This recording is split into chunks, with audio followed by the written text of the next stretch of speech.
Not yet. And three, two, one. What's up, ladies and gentlemen? Welcome back to High Yanxiety. Obviously, we're just here to bitch about the Yankees because why else would it be called High Anxiety? I want to welcome Mike Nelson, aka Joe Blow from Mudville. What's going on, man?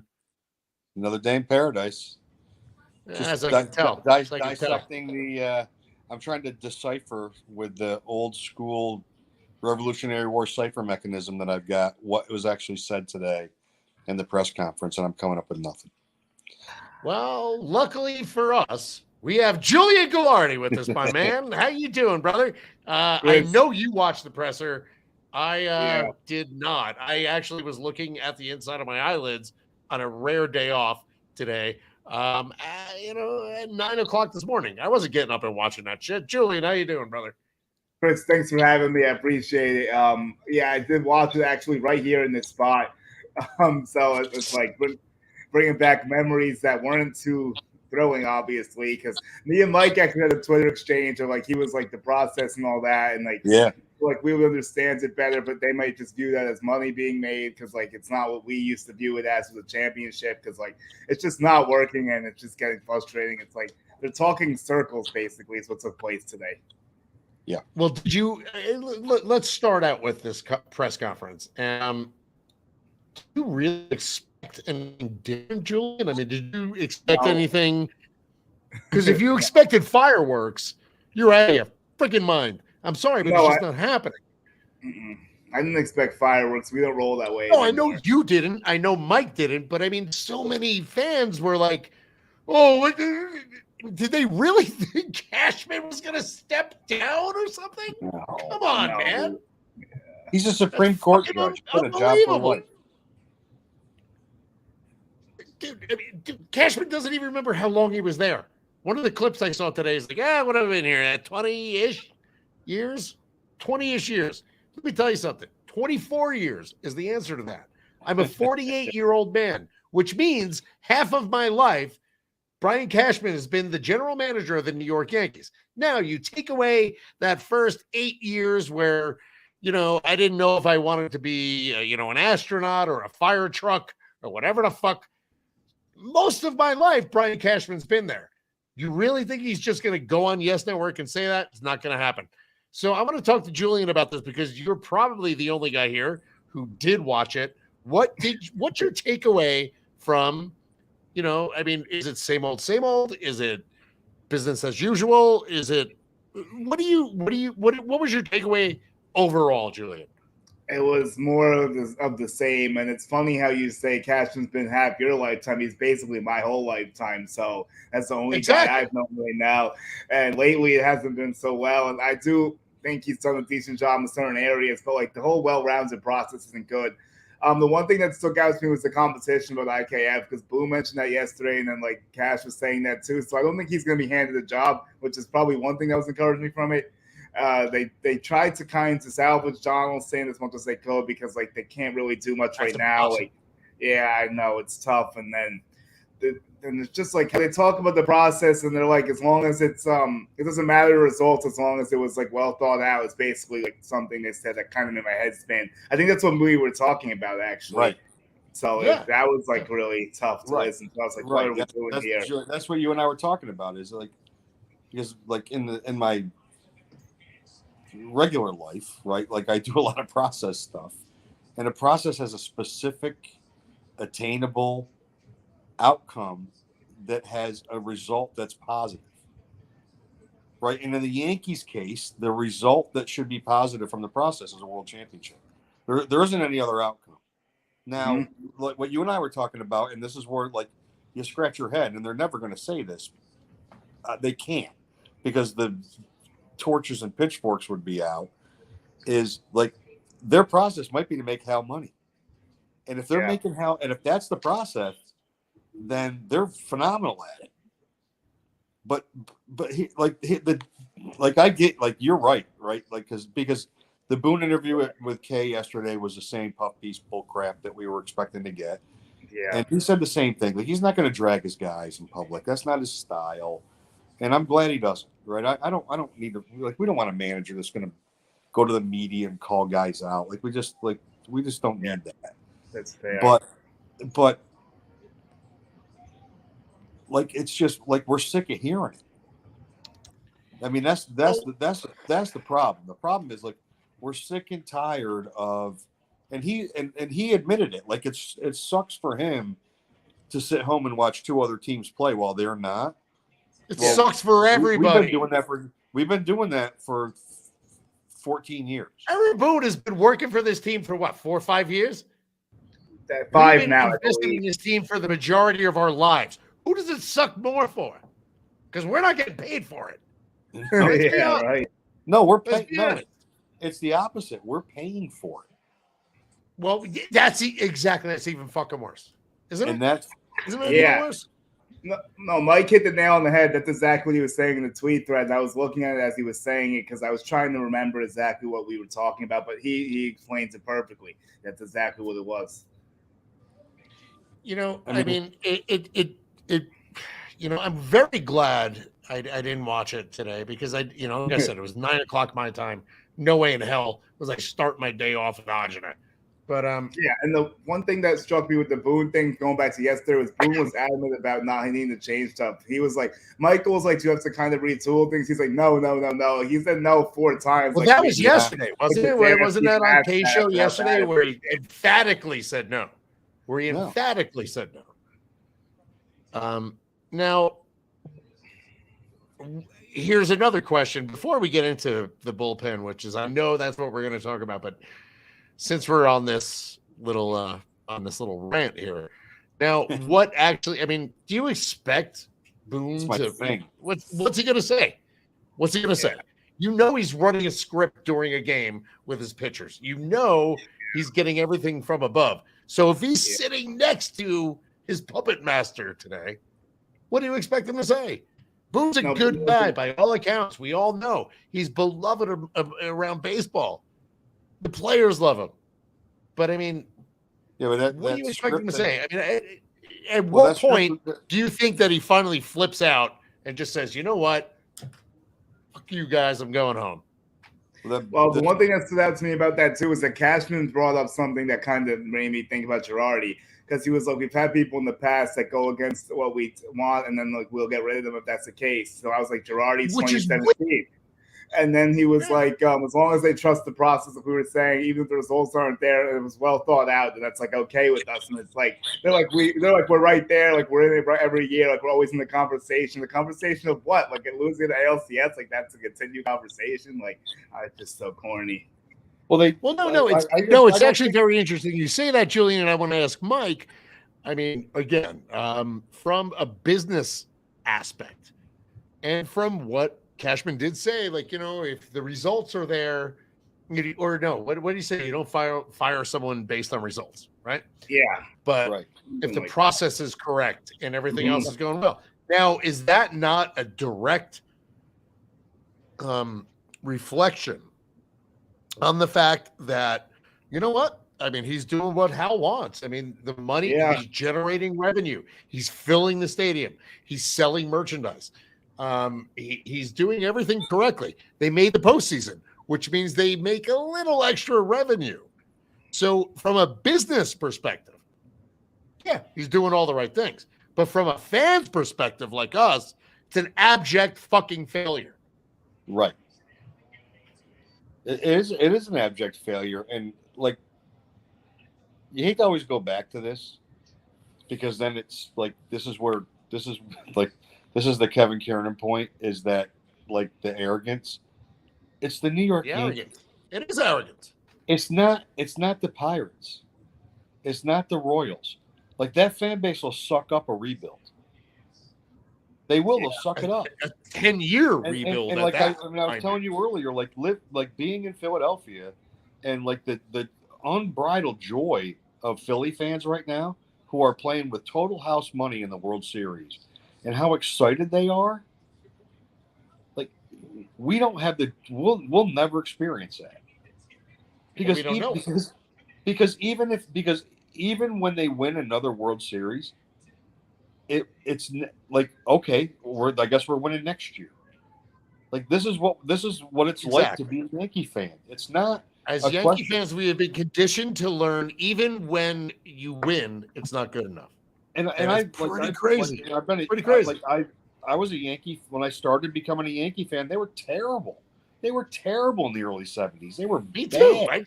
1982, man. Come on. Like the Stump Merrill years, they were terrible. But at least if they're bad, they're bad. Like this team is good, but they're not good enough, and that's where the frustration. Yeah. Right. Yeah. So you got a whole passionate group of fans that now have money to spend on tickets, money to buy merchandise, that grew up in the core five, because I'll never discount Bernie. They grew up in that core five. They grew up in that core Funky five world, right? Funky five. Where it was World Series and like either it was in the World Series, win or lose. That's what it was. And now you 100%. Got this drought, and those people are still spending money to go to games, and they're angry. Like this is something that I've not experienced as a fan, in 50 plus years of being a Yankee fan, of like we're always this close to winning it, or always this close where we should win it, and then nothing. That's an interesting. Done. It's like nothing. No, that's a very interesting way of looking at it, because you know what? At least in the 80s, we weren't that close. Right. I mean, I knew what they were. I love those teams. Those are the teams I grew up with, were those 1980s teams. We weren't going to win, but I knew it. This, it's like you can't keep dangling that carrot in front of the horse like they've been doing and expect the Yankee fans to not get frustrated. Julian, I mean, I know, again, it's like you didn't live through the 80s. So when you started as a fan, seriously, I don't mean that as a slight in any weird way. When you started as a fan, like, okay, when did you really, really start following the Yankees? Like early 90s? No, it was in the late 90s, early 2000s. But the thing is, before I could. So you just grew up with, holy shit, this is the best team of all time. You walked into like if you were born in the 50s.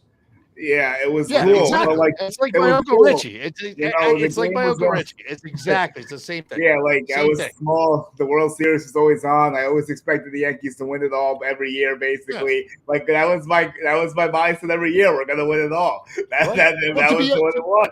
When they did. Yeah, but to be completely honest, that's got to be even a little bit worse. Seriously, think about that. You were never disappointed. All of a sudden, it's like, oh my God, this is the best fucking team ever. And then all of a sudden, now you go through this slump. I mean, it's crazy. So, I mean, it's got to be very frustrating for you too. I mean, yeah. The only thing is, when I fully started watching, fully understanding, was I've only seen one World Series during that stretch that I've really fully understood everything, because I really started understanding everything in 2002. That's when I started to fully grasp full seasons and watch. Then unfortunately, 2003 really screwed you in a. Yeah, that was my tough beginning. Well, 2004 was really the brutalest of things. 2003 was just a warm-up, unfortunately. We don't talk about 2004 here, Julian. We just pretend we went from 2003 to 05. We've lost 6 ALCSs during this stretch I'm speaking about. So that's been tough. Yeah, and that's really not good. I mean, well, that's the thing. I mean, as a Yankee fan, you do expect the best, and you expect to win. Right. You actually really, really hit a really good nail on the head, Julian. They lost 6 ALCS in that time frame. Yeah, but only that's one World Series. But is that okay? So I'm gonna. You know what? Let me go around and ask you guys really quickly. Is that success? I guess in some sort of sense, but not the success you want. Be honest. Just say it. Just say it. Just say it. But no, it's not a success. It's not. Thank you, compared Mike. to the standards that it's not. It's not. It's just right.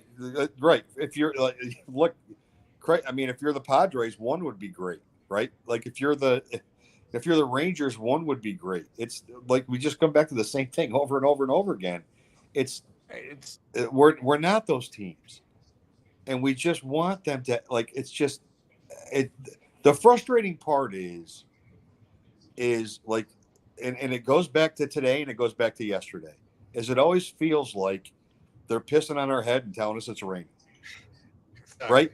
So it's the trade deadline. Don't piss on my leg and tell me it's raining. We got Frankie Montas. Okay, he's injured. I think like Frankie's a Don't good even, pitcher. don't. He No, stinks he's not. away. He No, he's stinks away not. from Oakland, but like Castillo He's always was stunk there. away from Oakland, and now you know what? He's always away from Oakland. But So there. that's a good point. I'm sorry, But- it's true. But Castillo's there, and we all know Castillo's the gem of the trade. We all deadline. knew Castillo was the guy. And I We get all and knew I it. get it. I've been screaming Like- it for like 3 freaking years. The Reds got a huge haul from Seattle. They got a really good package. But Yeah. at some point in time, and Julian, to your point, the only encouraging thing out of the last couple of days is like now all of a sudden Peraza, Cabrera, Volpe's names are being mentioned that maybe actually a prospect will actually play for us. I think we're getting close to that time. Here's actually what I just wrote down, and this is for Julian. Dude, Julian, you cover the Somerset Patriots. You know these guys on a personal level. You watch these guys.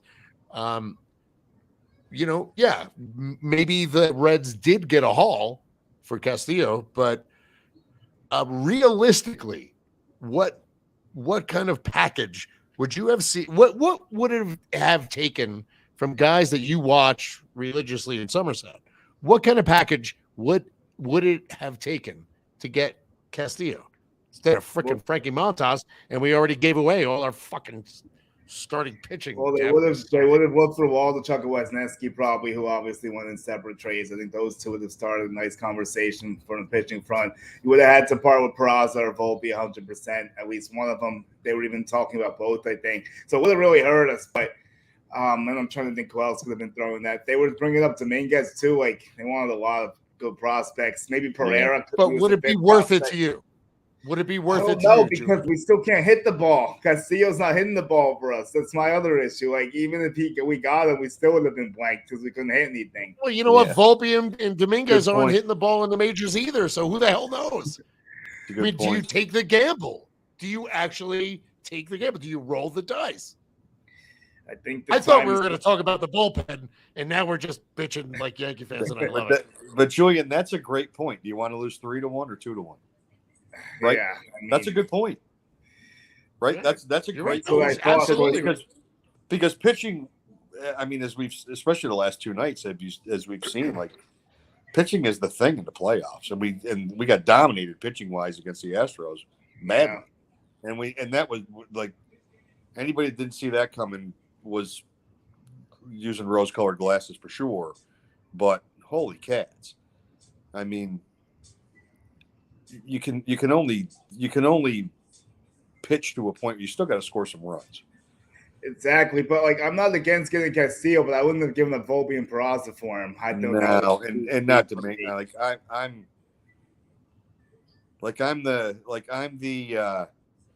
the least prospect hugging guy. Like to me, it's like.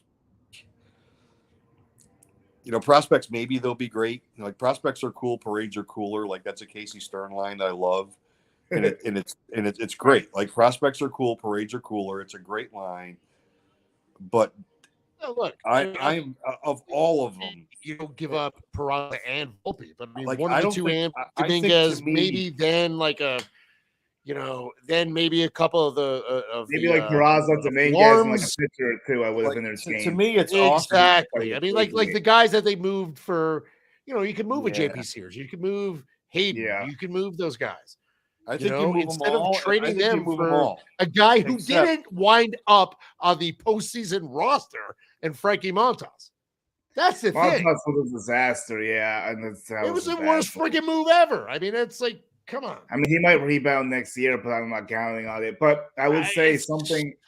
Here's the thing. I don't want to leave shortstop bare, especially because IKF shouldn't have been the starting shortstop, so I was not going to leave that position bare. All right, let's talk shortstop, guys. Let's talk shortstop because the Yankees have about 17 of them. So let's talk shortstop real quick. Seriously, before we get to the bullpen, which I swear to God, that's what we're going to talk about. Well, let's talk shortstop. We've got, let's see, I'm going to write them down. We got Volpe. We got Peraza. We got freaking Cabrera. We got a guy who's not a shortstop, and we got IKF. Why not? Well, we got Sweeney.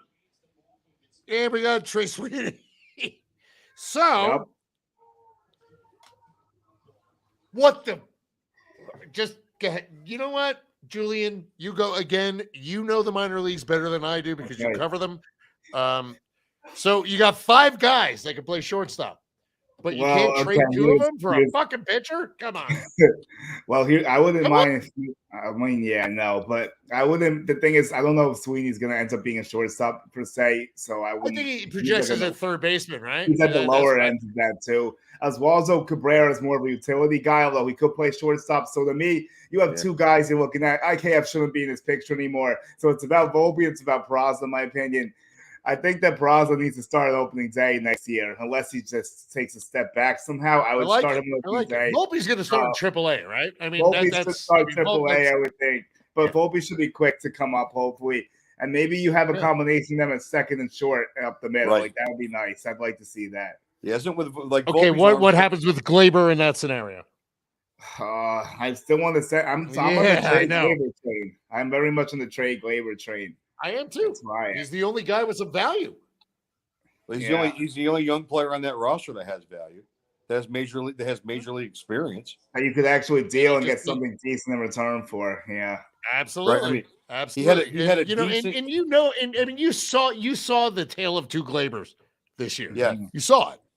When he goes gap to gap, and he's a line drive hitter, and he's just the power comes. That's just what hitting is. But the kid can play. You both have seen this. When Gleyber goes opposite, like say right center, he's one of the best hitters in the league. And when he keeps that approach, he's just unstoppable. And then the power comes and he hits them out. Maybe he'll pull one. It's great. But then all of a sudden he gets into his own friggin' head and he just has to try and demolish everything. And that's not a good thing. I think he'd be a better fit in a different system where he's allowed to hit the way he can hit. And again, he's the only guy you can get value back. Right? Like to your point, you know what I like about him is that when, like you said, gets in his own head, he knows it. Like he knows himself. Yeah. As a player, like he starts wearing glasses and shit. He's aware of himself as a player, and like I'm a big Gleyber fan. I like Gleyber. Don't get me wrong. And like moving to second base was the right thing. That's the right place for him to play. That's his position. Yeah. But do you with a pitch clock and the limited throws over now and a bigger base, do you move Volpe? That's a show for another day. Who stole 50 bases, right, in the minors, in a game that's starting to trend more toward base stealing being a thing again. They're trying to legislate base stealing being a thing. And then hope that we get like 2019 Gleyber and the second half of this year Gleyber. Or do you say, all right, Volpe's you don't want postseason Gleyber, that's for sure. We're gonna let DJ be the platinum glove second baseman guy that he is, and Volpe's gonna come up. They don't even know if they want DJ to have surgery on his toe. That's something I don't even want to talk about. Yeah, that's an issue too. And I'm worried about him. That's idiotic. It's idiotic. Why are we here 2 weeks after the season ended, and all of a sudden they're like, oh, we don't know what we're gonna do. Great. Next thing you know, they're gonna find out it's a fucking hamstring all along. Anyway. Julian, I'm going to ask you something. We've eliminated IKF. We've eliminated Gleyber. We've eliminated Sweeney. So now we are down to Peraza and Cabrera. And I'm telling you. But so, Julian, we are down. I've been marking this off. So we are down to Peraza, Cabrera, and IKF starting at shortstop next year. Do you think? I do. I think they move IKF and a lower level prospect for something shitty. Yeah, or maybe they use him, or they get shifted to the bench, maybe even third or something. It's just the Yankees are persistent on playing. He would be a great bench player. He would be a great bench player. The Yankees, and about Gleyber Torres brings up a point, and I've talked about this on podcasts too. I don't know why the Yankees are so persistent on playing non-shortstops as shortstop. They tried to force Torres there, force IKF there, and they even put Urshela there because they had nothing else. So, just get a real shortstop. It's been happening since Didi. It's been happening since they got rid of Didi. Yeah, and even at the end, they wanted to sign Matt Chapman. And it's not like it's right field in a freaking beer league softball game. You know what I mean? It's not. So here's a good question. It's a shortstop for the New York Yankees. Short. This is what Derek Jeter used to control. Phil Rizzuto, Derek Jeter. I mean, Jesus Christ! You mean Tony to tell me Kubek. you could just take anyone and throw him at Have some shortstop? pride and get our shortstop back and put Peraza there to start. Julian, I'm throwing you out there next year. See what happens. Okay, sounds good. Now I want to ask you a good question here. That last flip play that they messed up, Torres and IKF, do you guys feel they're both at fault, or you guys think it's on Torres? I feel like IKF was in a bad position too. I think both. I think both. You know what? I'm putting that one on. Putting that one on both. It was rushed by Glaber. IKF should have caught it. I think too. I think IKF rushed that play a little bit, coming across the bag. You know what I mean? Right. I think he came across the bag a little too quickly.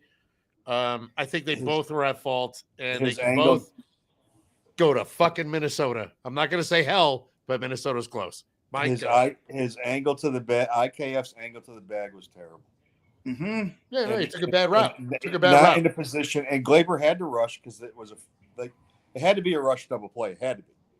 Yeah, because of the speed that was on the base. They should have just gotten the sure out. If you ask me, the throw was not, get at least one. Don't watch two. Great. But if he had an angle that he was going toward, at least get something. His angle was toward first base and not toward Glaber. And if his angle was toward Glaber, he could have at least come off the bag and caught the ball and got the out at first. And you can also thank that card in the hat of where they were positioned as well. That's not something people ever talk about. I mean, like, they were positioned a certain way. That's going to change too because the shift's going away. So maybe that'll help us getting rid of the shifts. I don't know. Maybe I can't wait to just stop seeing guys pull cards out of their hats. Yeah, it's getting annoying. It just feels like it's fake. And then, like, you have 7 guys in right field for Joey Gallo and all that. Imagine Jeter doing that. Let's be honest. Seriously, imagine Jeter doing that. Imagine Jeter looking at his hat like, this is where I need to stand. No, Jeter looked around. He talked to everybody. He positioned everybody. You got Bernie out there in center field who's positioning the outfield. All because Joe Torre is there picking his nose, rubbing his nose, sticking his pinky up his nose, whatever the hell it was. I mean, that's baseball. You don't need to fucking take your hat off and look at this card like, whoa. Cal Ripken was that card. It kills me. Like, Cal Ripken was the card. What was the card? He had, like, the worst. They always would say that Cal Ripken had the worst range in the world at shortstop, but he made every single play because he was never out of position. Jeter had terrible range too, according to the internet. Yeah. Oh my God. That's a whole nother discussion I don't even want to touch right now. No. I hate the fact that we're on the internet right now, but it's true. I mean, like, Jesus Christ, these people, it's like they look up. This is the worst. I saw someone today that said Adam Dunn was a better hitter than fucking Derek Jeter. It's like that. It's like I'm ready to. You know what? Ball 9 should turn into a fucking hockey site at this point. Maybe we get into golf. I don't know. Can you believe that somebody had the balls to say Adam Dunn was a better hitter than Derek? They probably said his WRC was higher or some bull like that. And you know who else was in that, something Julian? like that. It was like, I don't like WRC. Julian, the other it was WRC plus compared to the other player in that conversation was Paul Molitor was the other player in that conversation. Yeah. And my comment was, I actually joined in that one, and I did say, I was like, look, if you want to say Paul Molitor was a better hitter than Jeter, I can maybe see that subjectively. I'm okay with that. Great hitter. But Adam Dunn? That's like Derek. That's like saying fucking Ted Williams, Rod Carew, and fucking Joey Gallo. Get the fuck out of here. God. If I need a strikeout or a homer, Gallo gets on base. I'm going to have Adam Dunn hit. If I want to win, give me Jeter or Molitor. Yeah. Because those guys any day of the week. It's crazy. This is the worst time of the year for baseball. Right? Because because just like what we're doing right now, so we're all GMs, we're going to fix our team. But then every stat in the world, like all this stat crap comes out again. And it's like I got to see Joe DiMaggio with a WAR of 4.6. And Joe DiMaggio is one of the greatest players in the history of baseball. I don't care what his He's WAR is. Joe fucking DiMaggio. I mean, I don't like Mr. like Coffee. Adam Dunn. Nobody and gets Derek named Jeter and Paul Mr. Mauser. Like, Coffee. Like, stop. Like, Coffee. Stop. That's like being named Mr. Breakfast. You have to be really goddamn good to get Mr. Coffee, Breakfast, Mr. Water, anything like that. He's Joe DiMaggio. Julian, like, you even get to see it differently than everybody else because, like, covering the minor leagues, like guys, like there are guys on a minor league game. They like you see him and you're like, that guy's a Major League Baseball player. There's a couple, and then there's a few guys I see. You can see it with your own two eyes. Okay, hold on. You know what, Mike? I like that, and let's all take it back a notch, and let's ask Julian, who the hell did you see this year that you know is going to be in the on the big club? Let's say within 2 years. All right, I basically did a video on this. Okay, I basically did a video on this for the top 5 prospects. So Volpe 100%, obviously. I would say Jason Dominguez, we know is coming. I think 24 could be realistic for him potentially. I would get excited about Austin Wells' bat for sure. Defense needs some work, but where do you see Wells playing? Where do you see it? Where do you project him playing? It's such a tough question. You see him as a catcher? Or? I want to say yeah, because like we could use an offensive catcher, but like at first base, if Rizzo doesn't come back, maybe they slide in the first. I mean, I'll say catcher though. I'll give him the confidence to stay a catcher for now. But all I know is that left-handed bat's going to play up at Yankee Stadium. He can hit the shit out of the ball. I'll tell you that much. And Everson Pereira should be pretty solid too, I would say. Ramsey Vasquez really impressed with a no-hitter to end the season through like 8 innings. I think he might end up being on your radar soon. Yandris Gomez is really good. Clayton Beater, who came over from LA, might be someone that gets that was the Gallo trade, right? Quickly. Yeah, that guy's looking pretty good. And then there's another kid. Will Warren's looking good. He was a first rounder in 21. He made it to AA. And then I'll give you one more pitcher. This guy named Johnny Burrito's kind of under the radar a little bit. What? Johnny Burrito. It's like Brito.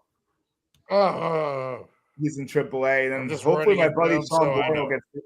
Then we have a good pitcher too. My buddy named Sean Boyle. I interviewed him on the podcast. I hope he gets protected on the 40-man. So maybe he pitches with finesse. Sean Boyle? He uses a lot of analytical stuff too, but he's really good at what he does. So hopefully we get to see him. I hope they protect him. Julian, that was great. That was probably the quickest breakdown of the Somerset Patriots that I've ever heard. Yeah. I was sorry to interrupt, but holy shit, that's really I even went off Somerset a little bit, went to AAA, but that's my. Oh no, I know.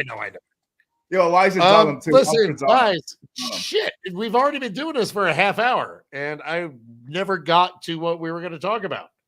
It's bullpen time, right? Well, you know what? Since we're at the ass end of the show, let's get to the bullpen. We got about 10 minutes to discuss this. The bullpen. It's like I had a whole thing planned for this. Now it's like, shit. All right. So what happens with the Yankees bullpen? We got Chapman coming off the books. We got Britton coming off the books. We're looking at $31 million out of the question there. So they're gone. And I feel bad for Britton. I like Britton, but shit happens. What do you see happening? Do you see? I mean, I don't know when Green's coming back. You got injuries, with guys like Marinaccio. You got like random little injuries that'll. Yeah, Efros hurt. Efros, I think that was a terrible trade. That was a dagger. Yeah, but absolutely terrible because I love the fact that Efros would come from down here and just a different angle. I mean, that's beautiful. Every bullpen needs a sidearm submarine guy, and Efros was that guy. But the bullpen's got that was a killer. Michael King, killer. He's gone next year. Huge one. So who the hell is in his bullpen? Killer. That was the end of the season, as far as I was concerned. Michael King going down, huge. So that was guys, the biggest Julian, injury let me ask you, what do we got? Okay, so I look at everyone. I think all the free agents are going to go. I think Castro, Green, everyone see it basically. I think you're going to clear 35. Free agent? Yeah, Green's also free. You're going to clear 35. Yeah. You know what's actually cool here? You can use the bullpen money for Judge basically because it's like 35, 36 million. So you clear the bullpen to use that to get Aaron Judge, hopefully. And then I like that. I like it. You keep Marinaccio, obviously he'll be good. I think Clark Schmidt can compete for that 5 spot or another bullpen role. Domingo Germán, if he doesn't get moves, he can end up being in there. I think you're going to see Trevino's obviously back. Efros is on the shelf, unfortunately. Oh, yeah. Peralta's locked in. Holmes and Loaizaga are locked in. That's like 7 arms I think I just gave you. And then Michael King's going to return, so it's your 8th. So I guess they could look like that maybe. Maybe they'll add one. So the talent is there. The arms are there. It's a matter of them being healthy. Mm-hmm. The arms are all there already. So you're literally, like you said, you got $35 free million. So how do you not give that to Judge? No, that's a really, really great way of looking at it because, and there are arms. I mean, like Licky's there. Why not keep him around? Still have Lucas, I mean, like you have these guys around. Mike, I'm going to ask you, the bullpen, which was supposed to be, Yankees' strength. And I'm sorry, but you can't use them up by July. This is, I've spoken to a lot of retired relievers around the league, and they're like, yeah, they burned them out. You can't do that. Yeah. You just can't do it. Chad Green is 100%. But what do you see happening with this bullpen? Chad Green's on Aaron Boone. He's on the shelf. But that's on Aaron Boone because he pitched every friggin' day for 3 years. Is that really on Boone? Let's be honest. Well, okay, so who do you think makes that call? Do you really think he makes that call? Julian. That's on Geppetto, the puppet master. I'm pointing upstairs. Oh. Like that's what I mean. It's not Boone. So that's on Geppetto, the puppet master. but so let's compare. So let's compare. Like, so we know the struggles that we had this year in the bullpen. Spider tack goes away, and you get a bad tattoo, and your like elite closer all of a sudden sucks. Yeah. Look at the Astros bullpen right now. Ridiculously good. But they all have a defined role. The roles are defined, and this is where it fell apart in the second half. Yeah, but there was like who's the closer? Like the guy, and you're even Wandy Peralta, and we're spoiled rotten because we're spoiled rotten, right? We are spoiled rotten. We're the greatest closer in the history of the game. Just like the Padres are spoiled rotten because they had the second greatest closer ever, forever. With Trevor Hoffman. Like when you get that spoiled, like that's what you expect. It's not fair, but like, I think Loaizaga is that guy. I think Loaizaga, has got the mentality and the makeup and the stuff to be. I think he just doesn't have the maturity yet. No, I think he ended the year really strongly. I can see him doing it. No, he did. He did. I think Mike King could be a candidate. King might be better for a longer guy to go 2 innings, maybe. Although King, I think, could do it maybe too. I mean, Holmes, if he's healthy, he was good. If we're talking in-house, then Loaizaga is the guy. I just think he's just like. You remember, okay, and now Julian, I know, again, you said you came up when they were winning, but Mike, do you remember when, Mariano was coming in with Ramiro Mendoza before Wetland? Yeah. And I was like, who the fuck is this kid? That's kind of where Loaizaga is right now. He's almost there. He's almost there. I know they compared him to Mo too, which is unfair. Well, people were saying that. I was like, take it easy. Yeah. No, I agree. I think we saw it. But I think we saw it in the playoffs, though, because in the highest leverage situation, he was really shut down in the playoffs. If it was the 7th inning, if it was the 6th inning, whatever, when they needed, he only gave up one run. The order they went to Loaizaga, and they should have went them to Trevino when they pulled down in pole. Yeah, Loaizaga and Wandy Peralta to me were the 2 best arms out of the pen. The entire good too. Him and Clay Holmes. Peralta was out there with a broken motherfucking finger. Just Peralta, like I'm not coming out and I'm throwing. Yeah, Peralta was just going off. I mean, they used him so much. He proved. You want to talk about earning your stripes? Wandy fucking Peralta did that. I was talking to Wayne. He could be a setup. You know what I mean? Wayne's a reliever, and he called me, and Wade sent me a message. He's like, This motherfucker Peralta is out there with a broken finger and he's still throwing. He's like, this guy, they need to sign this guy. I was like, all right, I agree.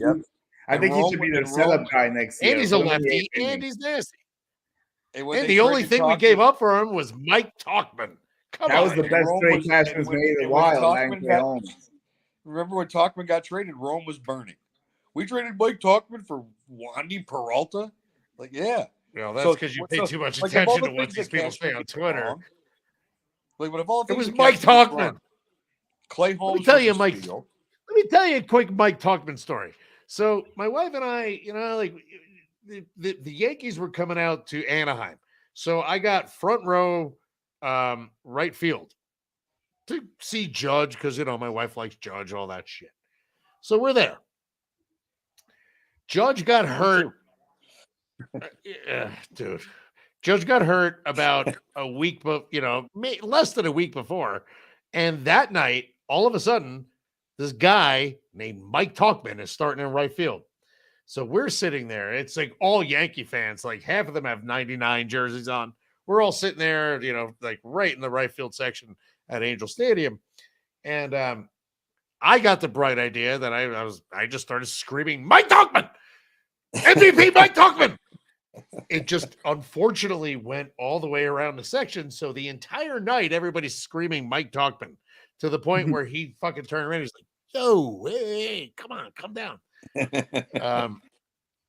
So the fact that he is gone for Wandy Peralta, come on, that was a wonderful trade. People want to shit on Cashman all they want. That was a great trade. Well, Clay Holmes was a great trade. Right? Clay Holmes was a good trade. Well, he's made some good trades onto the radar, guys like that. I thought it's something interesting that's kind of a little bit off topic, but it does go Mariano, how we're spoiled. Go for it. There is no topic, Julian. Go for it. Derek Jeter and the shortstop and Mo and the closer, and those being our two biggest issues this year, I felt were sadly ironic. I know. Yeah, you didn't live through the Fred Stanley years, Chicken Stanley years, and I saw Jeter, I saw Mo. You didn't live through the Roy Smalley years. Remember him? The Roy Smalley years, the Bobby Meacham, the Gene Michael years. Gene Michael was a shortstop when I was a kid. Like, that was the guy. Oh God. Oh wow. Yeah, that was the double play combination was Gene Michael and Horace Clark. 90? I mean, that's just, you got to be kidding me. And I remember we got the GM job, and I'm like, this guy can't be a GM. He sucked as a shortstop. He was a brilliant. He was in the front office when I first started remembering shit. So brilliant.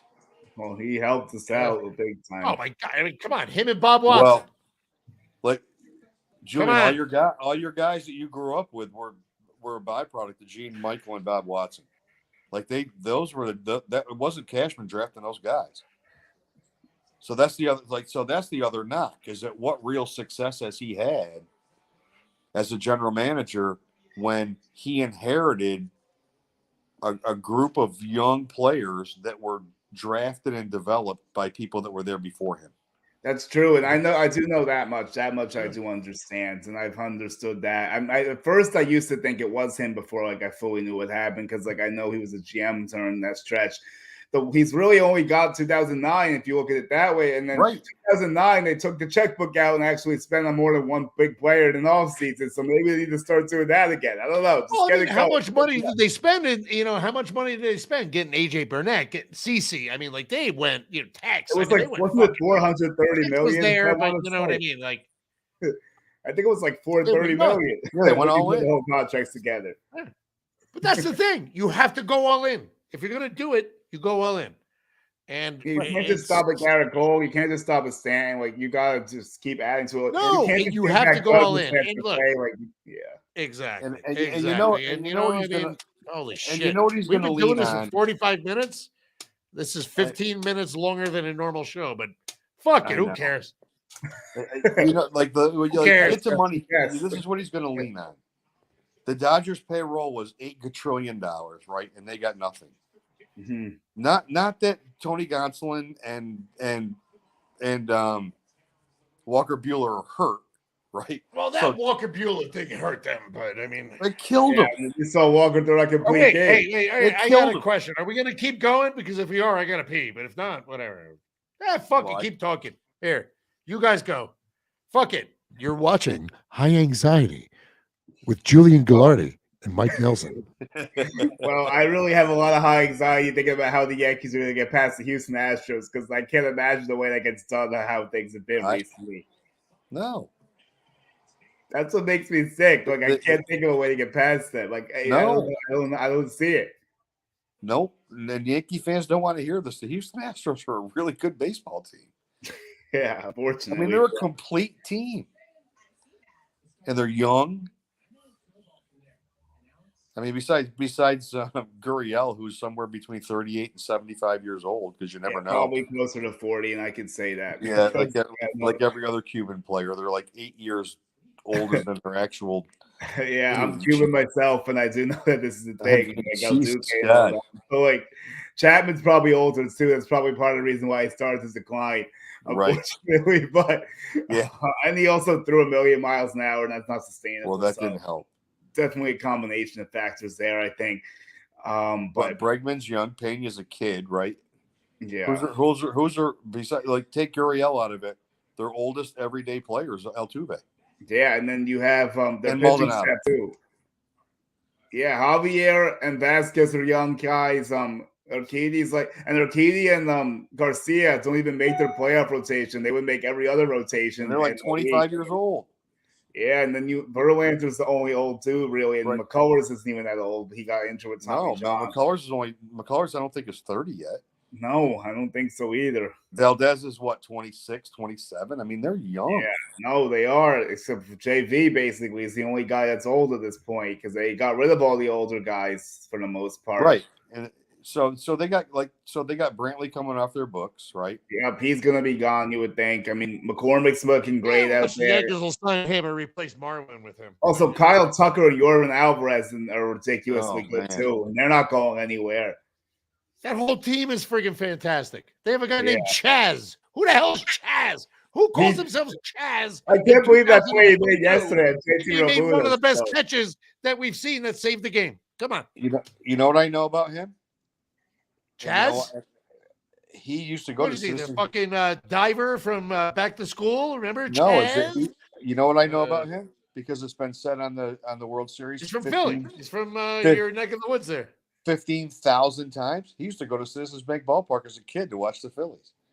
So he's like the new Todd Frazier. Yeah, he's a Westchester kid. He was a Division II player. Good for him, and dude, he did make one of the best catches. That catch that he made against that fence. Come on, that was huge. Yeah, that was huge. Ridiculously good. Oh, huge. And hurt us too. He's had to go postseason. I mean, they have so much depth too. Like they've drafted so well. They're not gonna just go away either. No, that's what we're trying to explain here, and it's not a pretty sight for them. No, it's not good for the rest of the American League, dude. It's not. Right. Mainly us. What they should do is move back to the fucking National League, and everybody's happy. Yeah, the worst thing that ever happened was them coming to the AL. Unfortunately, who would have thought? Sons of bitches. It was great for those first few years when they were tanking. Yeah. But, oh my God! I mean, look, they did the right. I'm not saying tanking for years is right to get draft picks because I don't agree with that strategy whatsoever. I hate doing that too. But someone brought up a good point to me today. But they did have. Well, go ahead, go. It was about that actually. It was like someone was like the Yankees always are in it, like they're gonna be in the playoffs no matter what. Like there's teams like Boston will take a step back and the Astros tanking. I'm like, okay, I would almost trade that to have more championships at this point and just keep making and not getting it. Like how significant is making the playoffs and not winning at all? I know it sounds crazy to say, but going to tank for a few years and start winning again if you have to. I would rather that than losing for 13 years. I don't think that's that crazy at all, to be completely honest. I really don't. I mean, I think the Yankees might, it might be a little bit of humility. It might be a little something. I think if the Yankees actually decided to, like an actual rebuild. Look, what happened in 2017 when they started seeing, 2016, 2017, when they started, that was going to be a rebuild. Yeah. But But everybody went crazy on the 2017 team. It was a half-assed one. I don't think it wasn't a full one. I think as fans, we all understood, like, okay, we're selling. We're moving pieces. It's going to be a rebuild. We're going to have a year or two. But and that really kind of fucked us all up mentally because, I mean, it really did, if you really think about it. Because we got close. We got way closer. And that was the time we actually way closer that year than we have been since. Right. Andujar, Gleyber, Judge, they all go nuts. Nobody expects it, right? Even Gary was fucking doing his thing. Didi was going mental. Yeah. I mean, like, everybody went crazy. And my friend asked me in 2016, he was like, why are we selling? We're only a few games back. I'm like, I just don't think they have it this year. And then it ended up being the right thing to do. They turned it on. We were only 3.5 out when we sold in 2016, I think. And it was kind of weird because we hadn't done that before. No, 100%. And I mean, you could say what you want about Girardi, but he did get the most out of that team. He really did. Yeah. And then they canned him. Whatever. You can't say that Boone's better than him in any aspect. Like, what is Boone better at? No. Maybe with the media, or maybe with making guys not cry, or maybe not pissing guys off. Maybe that's what Boone's better than. Maybe that's what it is. Yeah, everybody gets ice cream. Let's be honest. I mean, that's what Boone. I mean, they hired Boone as a media relations guy. Yeah. That's really what he is. The decisions are coming down from Julian. You said it first. They're coming down from the front office. Upstairs. I mean, it all starts with Hal. We all know it. Every move is scripted. We all know where the fucking moves are coming from. We all know it. I mean, we're not idiots. We know it. And Boone is there to, he's like a liaison between the players and the media. He's the messenger. Yeah. That's it. And he's great at it. Why else would you get somebody who had no managerial experience whatsoever from ESPN? So, of course. And they made the right move for that move. But most owners fans expect more. I know we all expect more. I can't believe we've been doing this for an hour, but we should probably get the hell out of here. Yeah, probably. I'm gonna ask. All right, we're gonna do the thing where normally when I do a roundhouse, I do a nice graphic that's called Final Thoughts. I don't have that here because I don't know exactly how to do that. But oh wait, hey, here's a song called Yogi. I'm gonna do this, and then we're gonna do Final Thoughts. So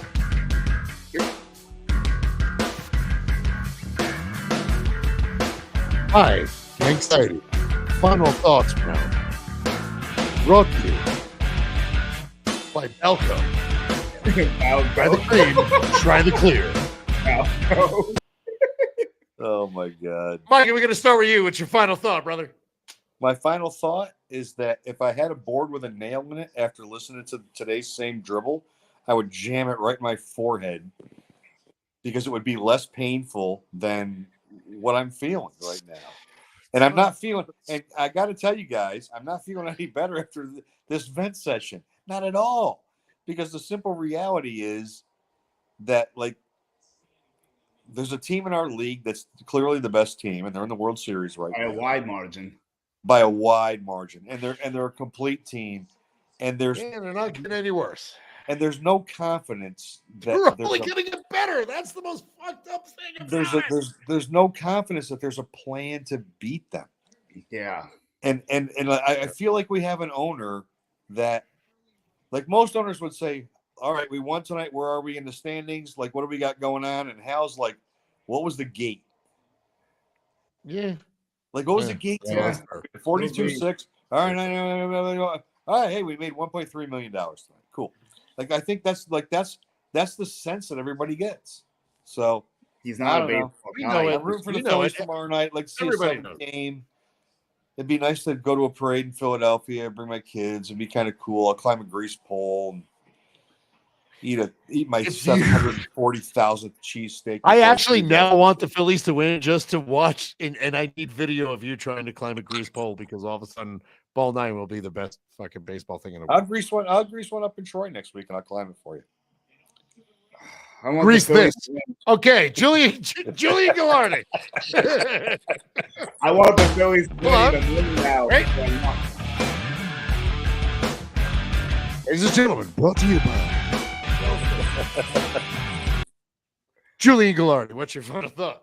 I want the Phillies to win even more now because I want to see that too. And I think it's going to be tough, but maybe they can keep the underdog story going. But for me, he made some good points about Houston. I'm sick to my stomach thinking about how we're going to beat this team. And it seems like they don't have any answers. Like, I need to see something drastically different this offseason. Get rid of the crud on the roster and actually make improvements. Fix the bottom of the lineup in a minimum. Maybe add a little pitching just to reinforce it. I think pitching's pretty good relatively to our other hitting issues. But change something in the front office too. If you're not going to fire Cashman, like change some of the guys making some of the decisions, like helping them make the decisions. Like have someone help him or something. Like he doesn't look like he's doing his own right now. God damn. All right. Jeez. Yeah, you practiced that one. And wait a second. This way, Phillies final thought. Brought to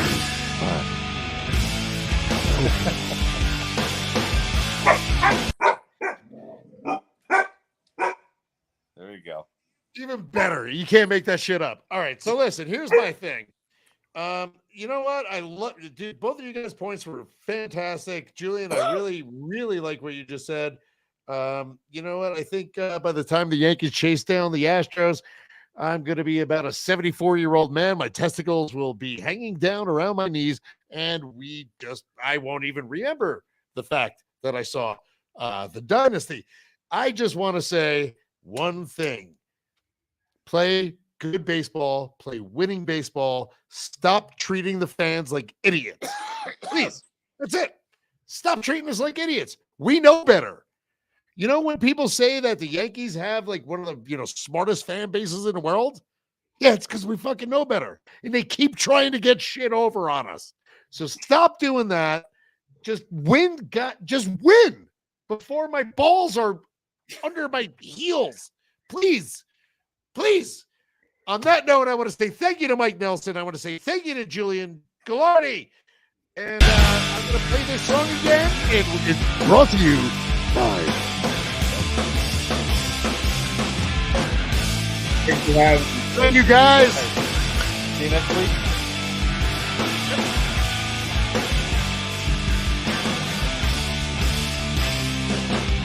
That was fun.